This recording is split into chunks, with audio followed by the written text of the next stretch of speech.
Hello दोस्तों, नमस्कार। स्वागत है आप सभी लोगों का आपके अपने YouTube चैनल। आज का जो सेशन रहेगा इसमें हम लोग जीके जीएस के कुछ महत्वपूर्ण प्रश्नों का अभ्यास करेंगे। तो चलिए देखते हैं हम लोग इन प्रश्नों को और बेहतर तरीके से करने का प्रयास करते हैं। आप लोग भी जो है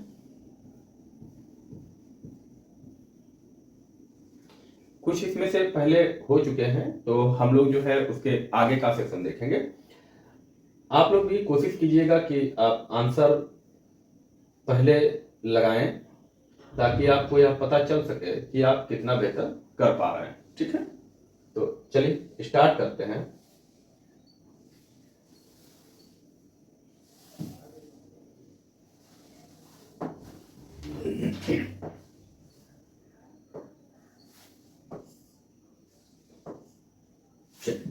देखते हैं आज का अपना पहला प्रश्न जो है क्या रहने वाला है।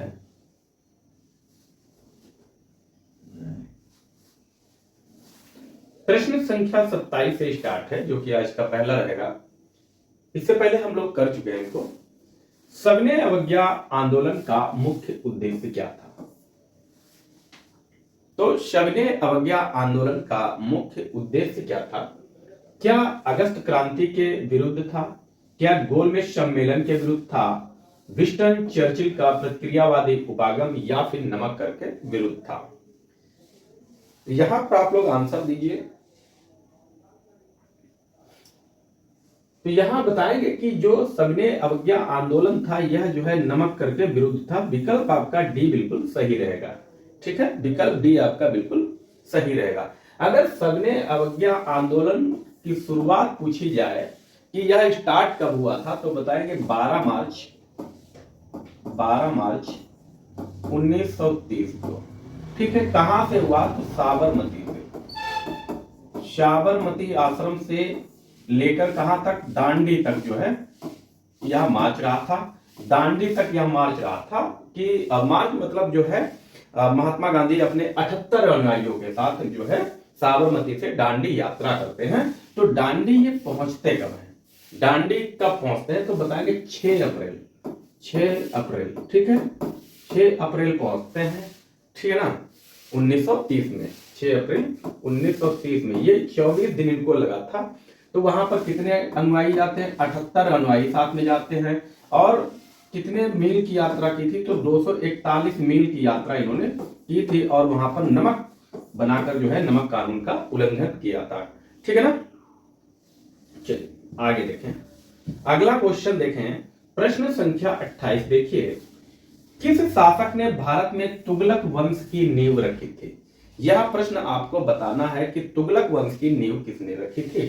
क्या फिरोज शाह तुगलक, गयासुद्दीन तुगलक, अलाउद्दीन सिकंदर शाह या फिर मोहम्मद तुगलक ने रखी थी? ये आपको प्रश्न बताना है।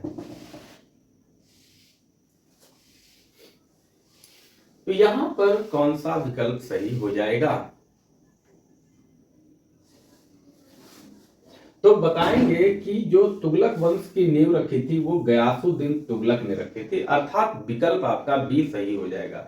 ठीक है, गयासुद्दीन तुगलक। इसका नाम या उपाधि की बात करेंगे तो इसे क्या कहते थे? गाजी मलिक के नाम से भी इसे जाना जाता था। गाजी मलिक। ठीक है, गाजी मलिक के नाम से जाना जाता था। किसको? गयासुद्दीन तुगलक को। इसने एक और काम किया था कि नहरों का निर्माण कराने वाला प्रथम शासक है। सिंचाई के लिए, सिंचाई के लिए नहर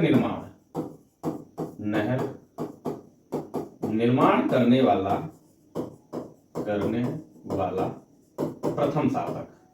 ठीक है, प्रथम शासक था। इसने जो है क्या किया था? और एक काम किया था गयासुद्दीन तुगलक ने। तो वो क्या किया था बताएंगे? तुगलकाबाद। नाम सुना होगा आप लोगों ने, दिल्ली में तुगलकाबाद नगर। तुगलकाबाद नगर की स्थापना भी इसने की थी। ये भी आप लोग याद रखेंगे। ठीक है, क्लियर है कि नहीं?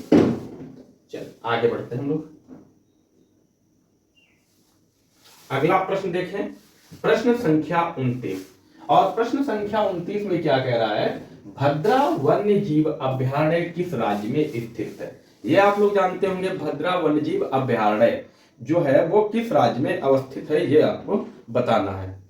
ठीक है, क्या केरल में है, मध्य प्रदेश में है, कर्नाटक में या फिर उत्तर प्रदेश में हो जाएगा? तो क्या बताएंगे? तो बताएंगे कि भद्रा वन्यजीव अभयारण्य जो है वो कर्नाटक में है। ठीक है, और ये किसके लिए संरक्षित है? तो हाथियों के संरक्षण के लिए है। ठीक है, हाथी संरक्षण यहाँ पर है। ठीक, चल अगला क्वेश्चन देखें। अगला जो क्वेश्चन है आपका प्रश्न संख्या 30, निम्नलिखित में से कौन सी नदी अरब सागर में गिरती है? यहां आपको बताना है कि अरब सागर में कौन सी नदी गिरती है। भारत की कुछ नदियां हैं जो अरब सागर में गिरती हैं और कुछ नदियां जो है वो बंगाल की खाड़ी में गिरती हैं। ठीक है, तो आपको यहां बताना कि कौन सी नदी जो है वो अरब सागर में गिरती है। क्या नर्मदा होगा, गोदावरी होगा, कृष्णा होगा या फिर कावेरी हो जाएगा? तो बताएंगे कि यहां पर जो है ये आपका नर्मदा नदी हो जाएगा। ठीक है, नर्मदा नदी जो है ये अरब सागर में गिरती है। अगर इसका उद्गम पूछा जाए, अगर इसका उद्गम पूछा जाए तो कहां से बताएंगे? अमरकंटक, अमरकंटक की पहाड़ियां, अमरकंटक की पहाड़ियों से निकलती है ये पहाड़ियां। कहां है? तो बताएंगे मध्य प्रदेश में है। ठीक है, एमपी में है। ठीक है, इसकी अगर आपसे लंबाई पूछी जाए तो बताएंगे 1289 किलोमीटर, 1289 किलोमीटर। ठीक है, क्लियर है कि नहीं? और इसमें एक चीज और भी पूछी जाती है कि यह कौन कौन सी पर्वत श्रेणियों के मध्य बहती है? तो क्या बताएंगे? विंध्याचल एवं सतपुड़ा पर्वत श्रेणियों के मध्य, विंध्याचल, विंध्याचल एवं सतपुड़ा, एवं सतपुड़ा के मध्य के बीच जो है ये बहती है। ठीक है, ये भी आप लोग याद रखेंगे, बहुत बार यह प्रश्न पूछा गया है। चल आगे बढ़ते हैं हम लोग, अगला क्वेश्चन देखते हैं। यहां देखें प्रश्न संख्या 31 देखें, क्षेत्रफल के आधार पर सबसे बड़ा महाद्वीप निम्न में से कौन सा है? आपको बताना है कि क्षेत्रफल के आधार पर सबसे बड़ा महाद्वीप कौन सा है। क्या उत्तरी अमेरिका है, दक्षिणी अमेरिका, एशिया या फिर अफ्रीका हो जाएगा? यहां पर कौन सा विकल्प सही हो जाएगा ये आप लोगों को बताना है। ठीक है, तो सभी लोग जानते हैं कि क्षेत्रफल की दृष्टि से सबसे बड़ा जो महाद्वीप है वो एशिया महाद्वीप है, और जनसंख्या के आधार पर भी एशिया सबसे बड़ा महाद्वीप है। एशिया के बाद जो है दूसरा नंबर किसका आएगा? तो किसका आता है? दूसरा नंबर किसका आता है? अफ्रीका महाद्वीप का आता है। ठीक है, फिर अगला जो आएगा वो कहेंगे उत्तरी अमेरिका। किसका आएगा? उत्तरी अमेरिका। उत्तरी अमेरिका के बाद कौन सा आएगा? तो आएगा दक्षिणी अमेरिका।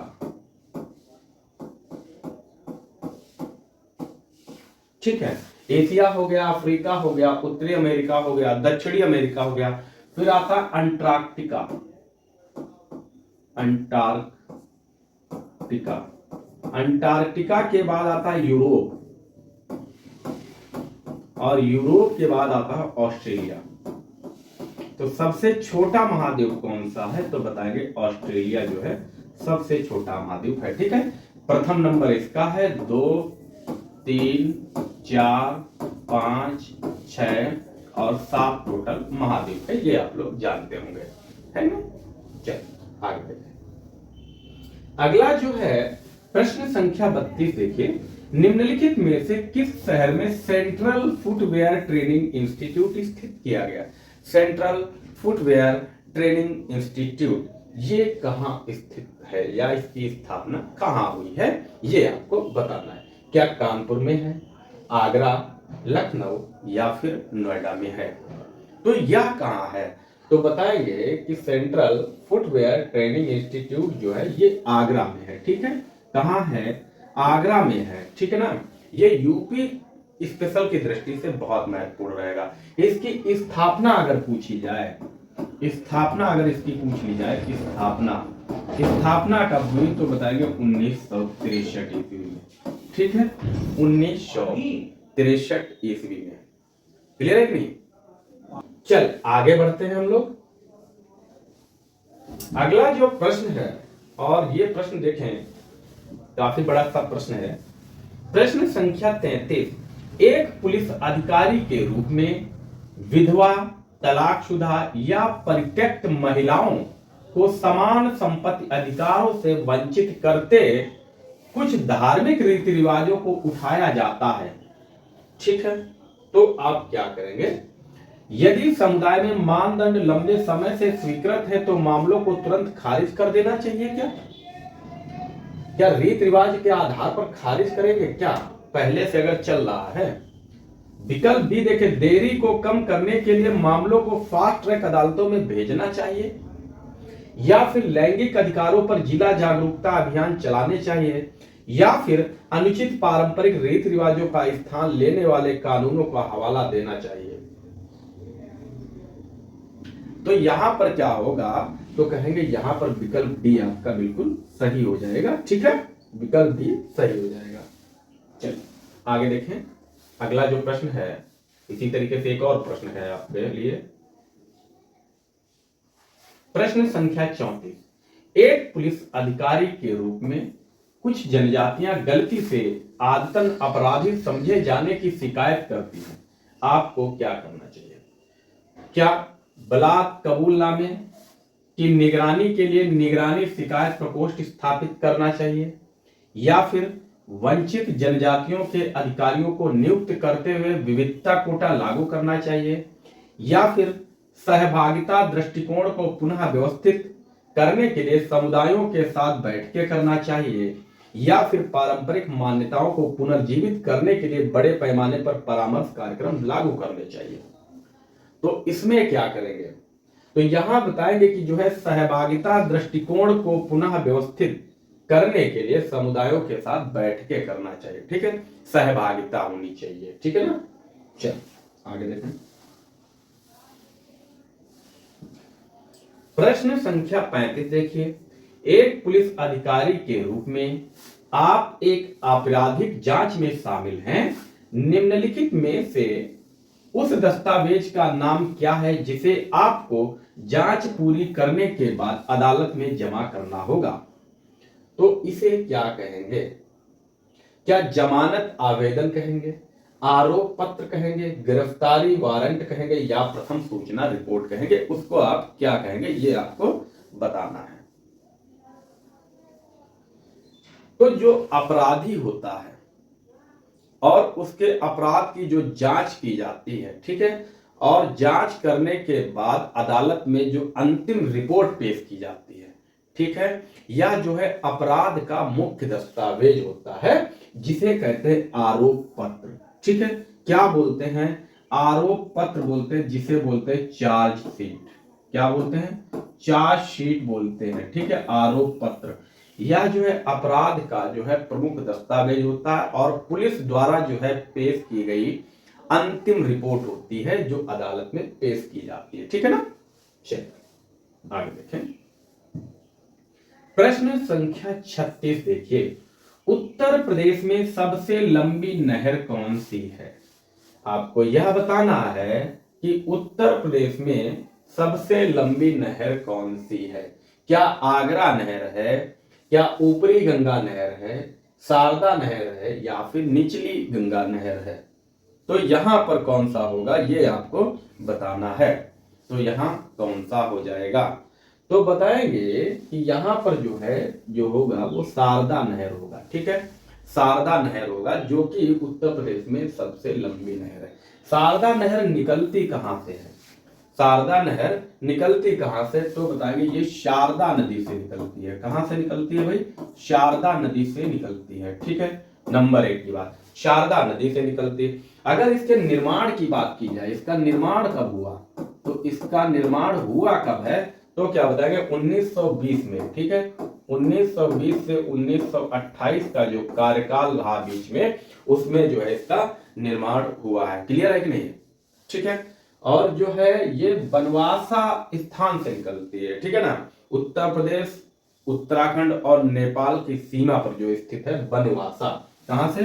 बनवासा से, बनवासा से निकलती है, ठीक है? यूपी, यूके एवं नेपाल सीमा पर, नेपाल सीमा पर क्या है, बनवासा है, तो वहीं से ये निकलती है। ठीक है, क्लियर है? चल आगे बढ़ते हैं हम लोग, अगला प्रश्न देखें। और अगला प्रश्न जो है प्रश्न संख्या 37 देखिए। एका अधिकारी किसके आधार पर मूल्य विभेदन का आश्रय लेता है? जो एका अधिकारी होता है किसके आधार पर मूल्य विभेदन का आश्रय लेता है? क्या यह मांग का नियम है, क्या पूर्ति का नियम, या फिर पूर्ति लोच है, या फिर मांग लोचा डीए है? तो यहां पर क्या हो जाएगा, ए बी सी और डी में कौन सा विकल्प सही होगा? तो यहां बताएंगे कि जो है ये मांग का नियम होगा, अर्थात विकल्प ए सही हो जाएगा। अगला प्रश्न देखें, प्रश्न संख्या 38।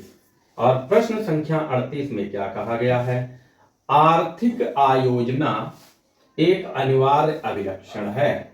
आर्थिक आयोजना एक अनिवार्य अभिलक्षण है। तो यहां पर जो है विकल्प क्या होगा? क्या मिश्रित अर्थव्यवस्था का है, क्या द्विविधि अर्थव्यवस्था का है, क्या समाजवादी अर्थव्यवस्था का है, या फिर पूंजीवादी अर्थव्यवस्था का है? यहां पर कौन सा विकल्प सही हो जाएगा? प्रश्न संख्या 38 का विकल्प क्या होगा? तो यहां जो बताएंगे कि आर्थिक आयोजना एक अनिवार्य अभिलक्षण जो है वो समाजवादी अर्थव्यवस्था का है, अर्थात विकल्प सी सही होगा। क्लियर हो गया? चल आगे बढ़ते हैं हम लोग। और प्रश्न संख्या 39 देखिए। प्रश्न संख्या 39 बहुत ही महत्वपूर्ण प्रश्न है। HYV, HYV कार्यक्रम को भारत में भी कहा जाता है। भारत में क्या कहा जाता है इसे? तो इसे क्या कहा जाता है? क्या श्वेत क्रांति कहा जाता है, क्या नील क्रांति कहा जाता है, पारंपरिक कृषि कहते हैं, या फिर नव कृषि नीति कहते हैं, या फिर नव कृषि नीति कहते हैं? क्या कहते हैं इसको, ये आपको बताना है। तो क्या बताएंगे कि HYV हाई यील्डिंग वैरायटी, ठीक है, हाई यील्डिंग वैरायटी उच्च उपज वाली किस्में, ठीक है ना। जो कार्यक्रम को भारत में क्या कहते हैं? नव कृषि नीति कहते हैं, ठीक है। और जो है यह नव कृषि नीति किसके माध्यम से लागू की गई थी? तो बताएंगे हरित क्रांति के माध्यम से, ठीक है, हरित क्रांति के माध्यम से, हरित क्रांति। क्लियर है कि नहीं? तो हरित क्रांति, भारत में हरित क्रांति के जनक कौन हैं? तो कौन बताएंगे? क्या बताएंगे? MS स्वामीनाथन, MS स्वामीनाथन जी जो है भारत में हरित क्रांति के जनक हैं। क्लियर है? और ये जो है भारत में इसकी शुरुआत कब हुई है? तो बताएंगे 1960-63 के दशक में जो है इसकी शुरुआत हुई थी भारत में, ठीक है। क्लियर है नहीं? यहां पर जो अनाज की बात करें तो यह किस पर सबसे ज्यादा प्रभावी रही थी? तो बताएंगे गेहूं, गेहूं, चावल, ठीक है, मुख्य रूप से जो है गेहूं चावल पर रही थी। इसके अलावा जो रहा था ज्वार, इसके अलावा ज्वार बाजरा और मक्का पर भी यह लागू हुई थी, ठीक है। उच्च उत्पादन क्षमता वाले बीजों का प्रयोग किया जाता था जिससे जो है उत्पादकता अधिक हो सके, ठीक है ना। चल आगे बढ़े हम लोग और प्रश्न संख्या 40 देखते हैं। प्रश्न संख्या 40 देखिए, महिलाओं के सशक्तिकरण के लिए राष्ट्रीय नीति किस वर्ष अपनाई गई? तो महिलाओं को सशक्त बनाने के लिए किस वर्ष राष्ट्रीय नीति अपनाई गई?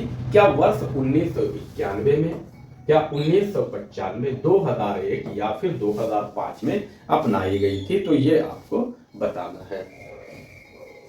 तो जो महिलाओं को सशक्तिकरण करने के लिए महिला सशक्तिकरण राष्ट्रीय नीति को अपनाया गया था, वो 2001 में इसकी शुरुआत हुई थी, ठीक है। क्लियर है? चलो आगे बढ़ते हैं और अगला जो प्रश्न है, यहाँ प्रश्न देखें, प्रश्न संख्या 41। मतपत्रों का सबसे पहले प्रयोग किया गया था। आपको ये बताना है कि जो मत पत्र हैं इनका सर्वप्रथम प्रयोग कहाँ किया गया था?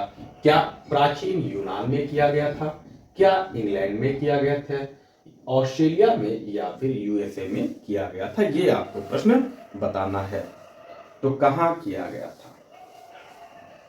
तो क्या बताएंगे कि जो मत पत्रों का सर्वप्रथम जो है प्रयोग किया गया था वो यूनान में किया गया था। ठीक है, प्राचीन यूनान में किया गया था। और ये कब किया गया था? तो बताना है 139 बीसी, 139 ईसा पूर्व में किया गया था। ठीक है, 139 ईसा पूर्व जो है प्राचीन यूनान में मत पत्रों का प्रयोग किया गया था। चले आगे देखते हैं प्रश्न संख्या 42। देखिए, अल्पसंख्यकों के लिए राष्ट्रीय आयोग किस वर्ष बनाया गया? या फिर यूं कहे राष्ट्रीय अल्पसंख्यक आयोग कब बनाया गया? तो ये आपको बताना है, राष्ट्रीय अल्पसंख्यक आयोग कब बनाया गया है। क्या 1980 में, 1990 में, 1989 या फिर 1992 में बनाया गया है? ये आपको बताना है। तो यह बताएंगे कि राष्ट्रीय अल्पसंख्यक आयोग अधिनियम 1992, ये जो है यहां पर अधिनियम दिया है। ठीक है, अधिनियम 1992 का जो अधिनियम है उसके तहत बनाया गया था। और यह बना कब था, इसकी स्थापना कब हुई थी? राष्ट्रीय अल्पसंख्यक आयोग की स्थापना जो हुई थी वो कब हुई थी? तो 1993 में हुई थी। यह जो है राष्ट्रीय अल्पसंख्यक आयोग अधिनियम 1992 में आया था, लेकिन इसकी स्थापना जो हुई थी वो 93 में हुई थी। ठीक है, 17 मई 1993 में जो है इसकी स्थापना हुई थी, ये याद रखेंगे। अधिनियम पूछेगा तो 1992 आप बताएंगे। ठीक है, अधिनियम। अगर जो है आपसे पूछा जाए अल्पसंख्यक आयोग के अध्यक्ष कौन है, तो अल्पसंख्यक आयोग के अध्यक्ष कौन हैं? अध्यक्ष की बात करेंगे तो क्या बताएंगे? तो बताना है इकबाल सिंह। अध्यक्ष कौन है? इकबाल सिंह लालपुरा हैं। ठीक है, इकबाल सिंह लालपुरा जो है इसके अध्यक्ष हैं। ठीक, ये आप याद रखेंगे पॉइंट को। चल आगे बढ़े और प्रश्न संख्या 43 देखिए। प्रश्न संख्या 43, फलों के मीठे स्वाद का कारण क्या है? कि जो फलों में जो शर्करा पाई जाती है वो कौन सी शर्करा पाई जाती है, या फलों में जो मीठापन है वो किसके कारण होता है? देखिए, मीठापन जो होता है वो शर्करा के माध्यम से ही होता है। शर्करा, ठीक है, जिसे शुगर कहते हैं आप लोग, है ना, ग्लूकोज भी कह सकते हैं। लेकिन फलों में किसके माध्यम से होती है मीठापन? तो क्या बताएंगे? क्या माल्टोज है, राइबोज है, लैक्टोज है, या फिर फ्रक्टोज है? तो आप जानते हैं कि फलों यानी कि फासे फल, फासे फ्रक्टोज। ठीक, तो फ्रक्टोज के कारण जो है फल मीठे होते हैं। यह जो है चीनी का प्राकृतिक स्रोत है, चीनी का प्राकृतिक स्रोत है, प्राकृतिक रूप है। ठीक है, यह जो है चीनी का क्या है?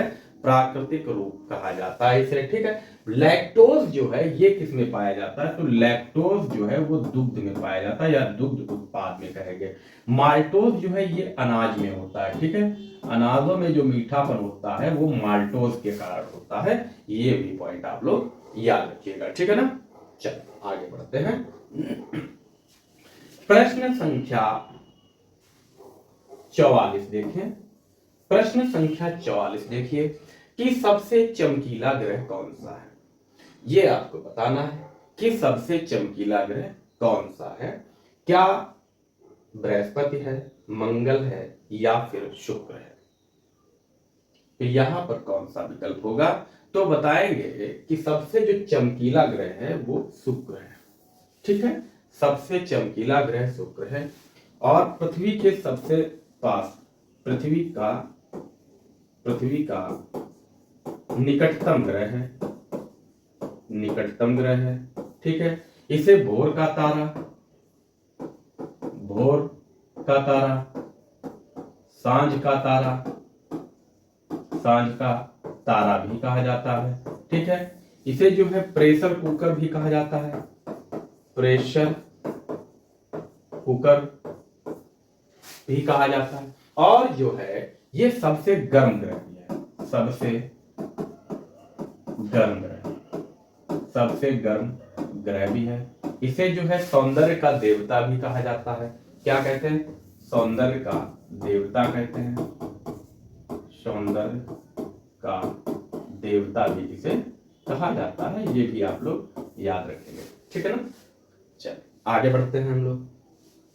प्रश्न संख्या 45 देखते हैं। और प्रश्न संख्या जो 45 है यह भी बहुत महत्वपूर्ण पॉइंट है। यहाँ पर जो पॉइंट्स बनेंगे बहुत महत्वपूर्ण बनेंगे। प्रश्न बहुत अच्छा है कि गांधी इरविन समझौता हुआ था। आपको ये बताना है कि गांधी इरविन समझौता कब हुआ था। कब? क्या 1930 में हुआ था, 1931 में, 1932 या फिर 1933 में हुआ था? तो कब हुआ था गांधी इरविन समझौता? तो जो गांधी इरविन समझौता हुआ था ये महात्मा गांधी और लॉर्ड इरविन के मध्य हुआ था। और कब हुआ था? तो ये 1931 में हुआ था। कब हुआ था? 1931 में हुआ था। और इसकी अगर डेट आपसे पूछी जाए तो बताइए 5 मार्च, 5 मार्च 1931। कहां हुआ था? तो आप बताएंगे ये दिल्ली में हुआ था। ठीक है, दिल्ली में हुआ था। इस कारण जो है गांधी इरविन समझौते को, क्या गांधी इरविन जो समझौता है इसे दिल्ली समझौता भी कहा जाता है। क्या माना जाता है? दिल्ली समझौता, दिल्ली समझौता भी इसे कहा जाता है। ठीक है, यह भी आप इस याद रखेंगे। क्लियर है कि नहीं? दिल्ली समझौता भी कहा जाता है। 1930 में आप जानते हैं कि सविनय अवज्ञा आंदोलन हुआ था जिसे डांडी मार्च कहते हैं। ठीक है, 12 मार्च 1930 में हुआ था। क्लियर है। और जो है 1932 में पूना पैक्ट हुआ था। ये भी आप लोग याद रखेंगे। महात्मा गांधी से संबंधित प्रश्नों को आप लोग जरूर याद रखेंगे। ठीक है, अगला जो क्वेश्चन है 1946, सॉरी अगला जो प्रश्न है 46 है। लाल कुर्ती आंदोलन, लाल कुर्ती आंदोलन के नेता कौन थे? क्या खान अब्दुल गफ्फार खान थे? क्या अबुल कलाम आजाद थे? क्या मोहम्मद अली जिन्ना या फिर अब्बास तैयब जी थे? तो कौन थे लाल कुर्ती आंदोलन के नेता? कौन थे? तो क्या बताएंगे कि लाल कुर्ती आंदोलन के जो नेता थे वो खान अब्दुल गफ्फार खां थे। खान अब्दुल गफ्फार खां थे। खान अब्दुल गफ्फार खां को और किस नाम से जाना जाता है या उपाधि की बात करें तो इन्हें जो है सीमांत गांधी भी कहा जाता है। ठीक है, ध्यान रखेंगे सीमांत गांधी इन्हें कहा जाता है। यह भी प्रश्न बहुत बार पूछा गया कि सीमांत गांधी किसे कहा जाता है। और लाल कुर्ती आंदोलन जो है इसे क्या कहते हैं? तो इसे कहते हैं खुदाई, आप लोग जानते होंगे खुदाई खिदमतगार, खुदाई खिदमतगार के नाम से भी इसे जाना जाता है। यह प्रारंभ कब हुआ था? तो 1930 में जो है इसको आंदोलन चलाया गया था। ठीक है, 1930 में। क्लियर है कि नहीं है? इन्होंने जो है महात्मा गांधी का जो सविनय अवज्ञा आंदोलन था उसको जो है इन्होंने सपोर्ट किया था। ठीक, क्लियर है कि नहीं? चलिए आगे देखें। प्रश्न संख्या 47, प्रश्न संख्या 47 देखें। और ये प्रश्न जो है आपके लिए बहुत महत्वपूर्ण रहेगा, यूपी की दृष्टि से और भी महत्वपूर्ण हो जाता है। केंद्रीय विश्वविद्यालय बाबा साहेब भीमराव अंबेडकर विश्वविद्यालय विद्या विहार किस शहर में स्थित है? आपको यह बताना है कि भीमराव अंबेडकर केंद्रीय विश्वविद्यालय किस शहर में है। क्या आगरा में है, कानपुर में है, वाराणसी में है या फिर लखनऊ में है? केंद्रीय विश्वविद्यालय ये कहां पर स्थित है ये आपको बताना है।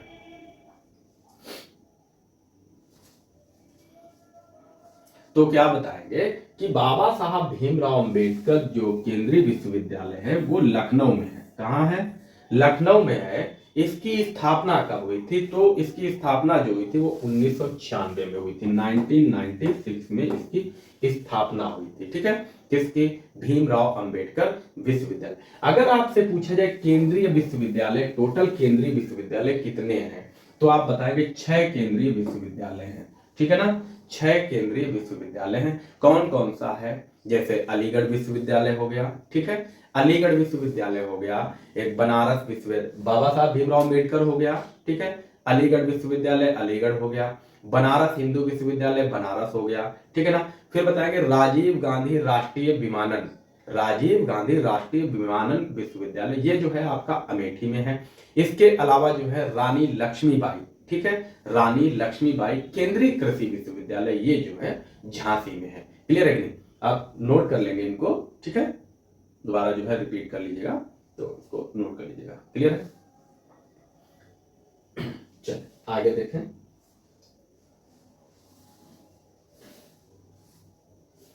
प्रश्न संख्या 48, प्रश्न संख्या 48 देखें। बरसाना होली के साथ खेली जाती है, कि जो बरसाना होली है वो किसके साथ खेली जाती है? क्या टमाटर के साथ, दूध के साथ, पत्थर के साथ, या फिर डंडे के साथ खेली जाती है? तो क्या बताएंगे कि जो बरसाना में होली खेली जाती है वो डंडे के साथ खेली जाती है। किसके साथ खेली जाती है? डंडे के साथ खेली जाती है, जिसे लठमार होली भी कहते हैं, ठीक है, लठमार होली, लठमार होली ये जो है बरसाना में खेली जाती है, ब्रज क्षेत्र में, ठीक है ना। क्लियर है? चल आगे देखें और प्रश्न संख्या देखें 49 देखें। प्रश्न संख्या जो है 49, और यह भी बहुत महत्वपूर्ण प्रश्न है। प्रश्न संख्या 49, राष्ट्रीय ध्वज के धर्म चक्र में कितनी तीलियां हैं? जो राष्ट्रीय ध्वज है अपना, इसमें जो बीच में धम्म चक्र बना हुआ है, जिसे अशोक चक्र कहते हैं, उसमें टोटल तीलियों की संख्या कितनी है? क्या 22 है, 24 है, 14 है, या फिर 18 है? यह तो आप सभी लोग जानते ही होंगे कि इसमें जो है तीलियों की संख्या कितनी है। तो क्या बताएंगे कि इसमें जो है ये 24 तीलियां है, ठीक है, 24 तीलियां। धम्म चक्र कहां से लिया गया है? तो ये जो है अशोक किलाट में स्थित है, ठीक। अगर आपसे पूछा जाए कि राष्ट्रीय ध्वज का अनुपात कितना है, राष्ट्रीय ध्वज का अगर अनुपात पूछ दिया जाता, अनुपात अगर पूछता तो क्या बताते? तो कहेंगे 3:2 है, ठीक है, 3:2 जो है राष्ट्रीय ध्वज का अनुपात। अगर पूछा जाए इसे जो है राष्ट्रीय प्रतीक के रूप में कब शामिल किया गया, ठीक है, इसे राष्ट्रीय प्रतीक के रूप में कब शामिल किया गया, तो क्या बताएंगे? कहेंगे 22 जुलाई 1947, ठीक है, 1947। आपसे एक प्रश्न और पूछा जाता है कि राष्ट्रीय ध्वज का डिजाइन किसने तैयार किया है? तो बताएंगे पिंगली वेंकैया ने जो है इसका डिजाइन तैयार किया था, ठीक है, पिंगल वेंकैया ने जो है इसका डिजाइन तैयार किया था। ये आप लोग याद रखेंगे, राष्ट्रीय ध्वज से महत्वपूर्ण पॉइंट है। और हम लोग देखते हैं कि आज का जो है अपना अंतिम प्रश्न है, आज का अपना अंतिम प्रश्न है। और प्रश्न क्या है? प्रश्न संख्या 50, किसी तत्व का रासायनिक गुण निम्नलिखित में से कौन तय करता है? तो जो रासायनिक गुण है वो किसके आधार पर तय किया जाता है? क्या प्रोटॉनों की संख्या पर तय होता है, क्या इलेक्ट्रॉनों की संख्या के आधार पर तय होता है, या फिर न्यूट्रॉनों की संख्या पर, या फिर उपर्युक्त सभी? तो यहाँ गलत लिखा है, या फिर उपर्युक्त सभी। तो यहाँ कौन सा विकल्प होगा? तो बताएंगे कि जो कोई भी रासायनिक जो तत्व होता है उसका रासायनिक जो गुण है वो इलेक्ट्रॉनों की संख्या पर तय किया जाता है, इलेक्ट्रॉनों की संख्या पर होता है, अर्थात विकल्प आपका जो है बी सही हो जाएगा, ठीक है, विकल्प बी सही हो जाएगा।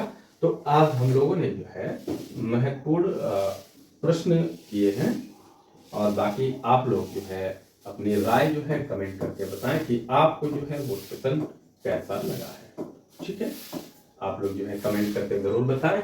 और आप जो है अपने क्वेश्चंस आपने कितने सही किए हैं ये भी आप लोग बताएं कि आपने क्वेश्चन कितने सही किए हैं। क्लियर है कि नहीं? आप कमेंट करके जरूर बताइएगा। बाकी वीडियो अगर अच्छा लगा है तो आप जो है इसके लिए लाइक कर दीजिएगा, आप वीडियो को जो है ज्यादा से ज्यादा शेयर कीजिएगा, और चैनल अगर आप लोग नए हैं, आपको कंटेंट अच्छा लग रहा है, तो फिर जो है आप लोग चैनल को सब्सक्राइब कर लीजिएगा। आपको यहाँ पर जो है बेहतर तरीके से जीएस की क्लास है, ठीक है, डिस्क्रिप्टिव और थ्योरेटिकल दोनों तरीके की मिलेंगी, और साथ ही साथ आपको जो है हिंदी का प्रैक्टिस सेशन और हिंदी की क्लासेस भी मिलती रहेंगी। ठीक है, ओके, बाय बाय। और जो भी कंटेंट है यूपीएसआई, यूपी पुलिस और होमगार्ड आपका लेखपाल को ध्यान में रखते हुए बनाया जा रहा है कि आपके सभी जो है चीजें क्लियर और बढ़िया से कवर हो पाए। ठीक है ना, okay, take care, bye bye.